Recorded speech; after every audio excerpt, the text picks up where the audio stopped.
quando o autista sente que está para ser demitido, o que pode ser feito?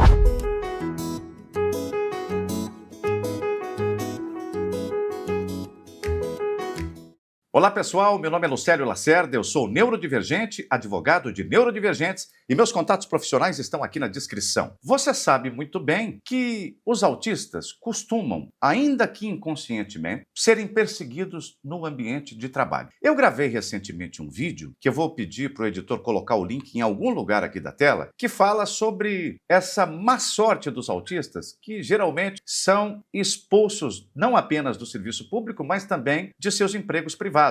Muitas vezes por causa do seu temperamento. Então, o link vai aparecer por aqui, o editor vai colocar, e você pode assistir esse vídeo, cujo link vai aparecer aqui primeiro, e depois voltar nesse aqui para você entender a história. Para você que não tem tempo de ver outro vídeo, eu vou fazer aqui uma digressão sobre o assunto desse vídeo que a gente está compartilhando aqui. É o seguinte, os autistas têm rigidez cognitiva e têm alguns aspectos comportamentais diferenciados. Por causa da rigidez cognitiva, por causa da falta de compreensão dos sinais, dos símbolos, das sutilezas sociais, às vezes o autista, no trato com o outro, ele é muito direto, muito abrupto, há quem diga até obtuso. E por causa dessa diferença de comportamento, muitas vezes surgem conflitos no ambiente de trabalho. A galera começa a isolar o autista, porque ele é muito direto, porque, às vezes, na sua compreensão, ele faz um julgamento sobre a forma do outro trabalhar, sobre a forma do outro compreender a vida, né? O autista encasqueta com as coisas e, muitas vezes, ele pensa que só tem uma maneira de resolver as situações. É só o jeito dele, aquele jeito que está na cabeça dele. E aí, não raras vezes, ele quer impor esse jeito a outras pessoas. E isso é compreensível. Gente, eu não estou fazendo nenhuma crítica não, tá? Eu também sou autista. Então, veja, é claro que com o tempo a pessoa pode ganhar habilidade, compreensão, de traquejo social, né? A pessoa pode, inclusive, migrar de níveis do autismo, do nível 2 para o nível 1, do nível 1 para o nível 2, regredindo, enfim. Então, não se trata de uma crítica. Se trata de uma característica das pessoas com TEA que é imposta pela própria condição. Então, nesta incompreensão que o autista tem no ambiente de trabalho, podem surgir animosidades e até ódios que vão se aprofundando ao longo do tempo. E aí, quando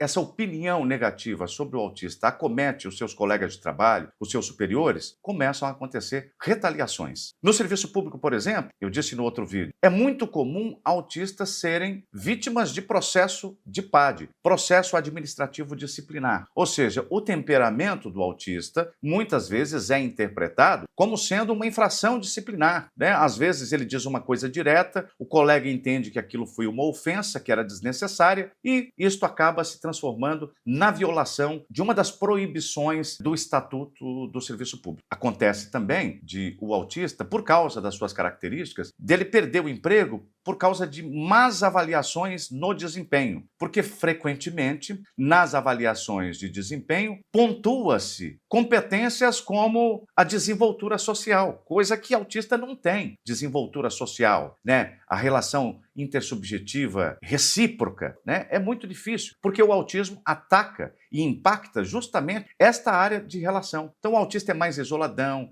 ele se perde com as suas próprias ideias, com as suas próprias opiniões, tudo que ele faz é de um jeito rígido, de um jeito ritualizado, que ele construiu para ele, porque ele acha que assim tá bom, entende? Então isto vira incompreensão e a incompreensão vira má avaliação de desempenho. Por quê? Porque a pessoa que está avaliando o desempenho, muitas vezes, não sabe que aquela pessoa tem deficiência. Então ela não adapta, ela nem pensa em adaptar a avaliação de desempenho. O que é adaptar a avaliação de desempenho? A legislação prevê que a pessoa com deficiência tem que ser acolhida no seu ambiente de trabalho. Os empregadores têm o dever de cuidar de remover as barreiras que se impõem na vida laboral daquela pessoa que tem deficiência. Então, veja, se é a obrigação de toda a sociedade e dos empregadores evitar a discriminação, adaptar, né, promover adaptações razoáveis para tornar mais fácil a vida daquela pessoa que tem deficiência, naturalmente que na hora de avaliar o desempenho de alguém, você não pode avaliar justamente naqueles aspectos em que ele falha. E não falha por culpa própria, não falha com intenção de falhar, não falha por preguiça, mas falha por causa de uma imposição da própria condição da saúde. Então, se eu tenho um funcionário ou um servidor que é autista, logicamente eu vou ter que dar um desconto para ele. Falar assim, ó, nessa área aqui de iniciativa, de proatividade, de bom relacionamento pessoal, né? Eu não vou subtrair pontuação dele nesta área, porque esta área é impactada, né? Da mesma maneira que uma pessoa que tem uma deficiência física e que exerce um trabalho braçal, ela não pode ser pontuada da mesma forma que uma pessoa típica, porque o esforço para lidar com aquela atividade braçal na pessoa que é deficiente física é diferente, o esforço é maior. Então, o desempenho, claro que vai ser menor, porque naquela pessoa existe um impedimento físico. Então, você não pode avaliar as competências físicas de uma pessoa com deficiência física da mesma maneira que avalia uma pessoa típica, que não tem nenhuma deficiência física. Mas o que dá para fazer? Quando é que a pessoa desconfia que pode perder o emprego? Neste vídeo que eu gravei, e que pedi que o link fosse compartilhado aqui, nós tivemos dezenas de comentários, mais de 60 comentários, de pessoas que se identificaram absolutamente com o vídeo, de pessoas com transtorno do espectro do autismo que vivenciaram aquilo que eu disse no vídeo. Alguns disseram, eu sinto que estou para ser mandado embora, eu sinto que estou para ser exonerado, eu também estou respondendo um PAD e acho que serei condenado. Dá uma olhada lá nos comentários, muita gente, muita gente. E eu tenho certeza que muita gente que está assistindo esse vídeo também está nessa situação. O que você faz se você desconfia que vai ser demitido? É claro que se você desconfia, porque tem sinais. Ou você está percebendo que o pessoal está olhando meio assim para você, ou você está percebendo que está iniciando uma conversa de corredor que vai levar a um processo disciplinar, ou você está sabendo que o pessoal está se queixando da sua eficiência nessas áreas de competência que são exatamente as áreas que são impactadas pelo autismo. Pois bem, vou te dar a dica de ouro. Olha, se você sente que está nesta situação, nem tudo está perdido. Você pode obstar esse processo que você acha que pode levar à sua demissão. E como que você faz isso? Aonde você faz isso? Você faz isso tanto nas relações de trabalho privadas, naquelas relações regidas pela CLT, as relações de trabalho de carteira assinada, quanto nas relações de trabalho estatutária, que são aquelas próprias dos servidores públicos, de todos os entes federativos. Você vai fazer o seguinte, o nome do bicho é o mesmo, tanto para um caso quanto para o outro. O nome do bicho é pedido, requerimento de reconhecimento da caracterização da deficiência. Este é um requerimento para que o seu empregador caracterize, com anotação na ficha funcional, a existência da sua deficiência. Qual tem sido o grande problema para se chegar a esse reconhecimento? O problema é que o reconhecimento da caracterização da deficiência, ele traz tantos benefícios para a pessoa que tem a caracterização reconhecida na ficha funcional, que os empregadores resistem em reconhecer. É muito comum autistas de nível de suporte 1, ao fazerem esse requerimento, terem um requerimento indeferido. A pessoa faz o requerimento, a pessoa passa pela junta médica ou pela medicina do trabalho, e aí o profissional de saúde diz, não, você pode ir para casa, você não tem deficiência nenhuma. E não ter deficiência nenhuma, quando você tem o diagnóstico de autismo, é super prejudicial, porque se a empresa não reconhece, ou a instituição não reconhece que você tem a deficiência, tem um monte de vantagens que você perde. Primeiro, você vai ter que trabalhar 10 ou 15 anos a mais, porque afinal de contas, a LC 142 aplica-se só para efeitos de aposentadoria a pessoa que tem deficiência. Por exemplo, uma pessoa do sexo masculino que tenha TEA de nível de suporte 1 reconhecido, essa pessoa vai se aposentar com 33 anos de contribuição, independentemente da idade que tenha. E se a pessoa quiser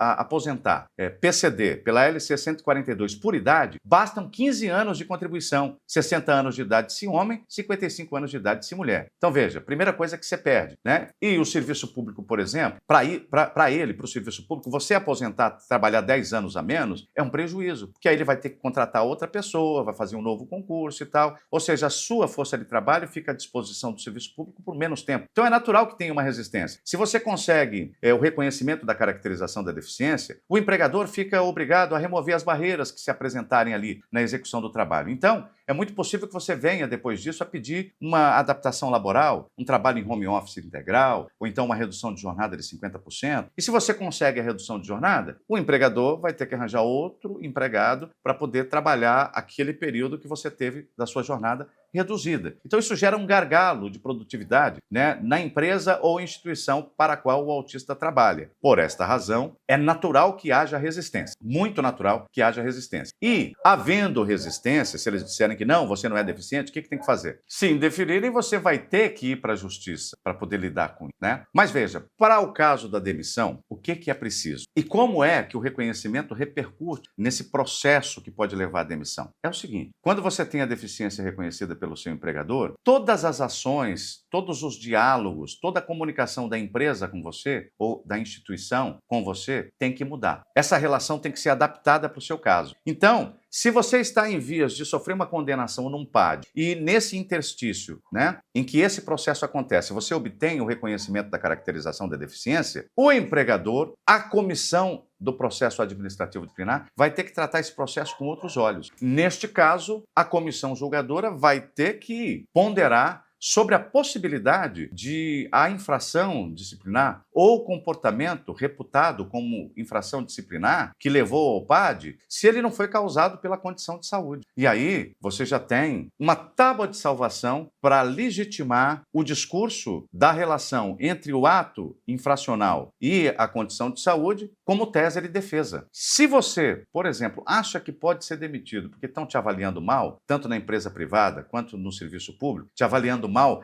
justamente naquelas competências que são afetadas pelo TEA, obter nesse momento o reconhecimento da caracterização da deficiência pode impor ao empregador que reavalie o seu desempenho sob uma nova ótica adaptada. Por exemplo, deixando de pontuar negativamente aquelas competências que são avaliadas periodicamente e que estão relacionadas à deficiência. Por quê? Pedir o reconhecimento com assentamento na ficha funcional é mais eficaz do que você alegar isso em defesa, num PAD ou num processo administrativo que avalia desempenho da pessoa que está em estágio probatório. Por que é mais eficaz você fazer isso em paralelo, num pedido separado de reconsideração da deficiência? Por quê? Quando você alega na defesa do processo administrativo que você tem TEA, que o que levou aquilo é o TEA, que a avaliação de desempenho foi incorreta, esta questão de que foi o TEA a origem tanto da má compreensão quanto à infração disciplinar, quanto a má compreensão relacionada às competências daquele indivíduo, ainda é um fato controvertido. Ou seja, você alega isso na defesa do processo disciplinar, mas essa questão ainda não está resolvida. Você vai ter que fazer a prova de que existe a relação entre a infração disciplinar e o autismo ali dentro do processo disciplinar. E pode ser que no processo não tenha condição de fazer essa apuração, pode ser que não aconteça a perícia, pode ser que seja complexo demais para fazer essa aferição, né, no rito sumário e rápido de um processo administrativo disciplinar, ou num processo administrativo para aferição da competência daquele trabalhador, daquele colaborador, daquele servidor. Agora, se você tem o reconhecimento da caracterização da deficiência efetivado através de um procedimento próprio, aí isto já tem coisa julgada administrativa.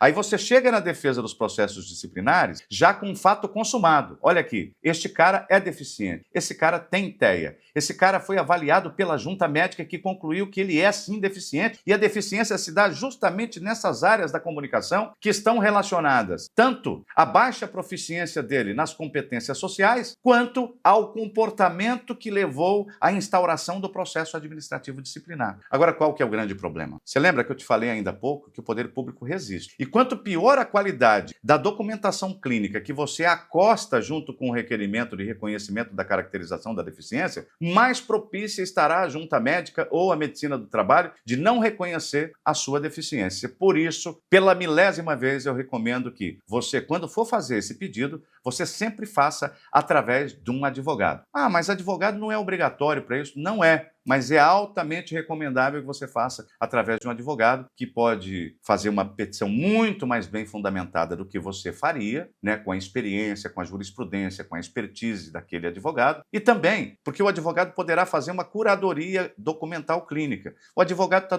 todo dia na praça. O advogado que lida com o direito da pessoa com deficiência, ele sabe como é que deve ser o laudo adequado para instruir um requerimento desse tipo. Portanto, eu espero que esse vídeo tenha sido útil, espero que você não perca o seu emprego ou o seu cargo público e que você compartilhe esse vídeo com todas as pessoas que você acha que, assim como você, possam ter interesse nesse assunto. Muito obrigado e até o nosso próximo encontro.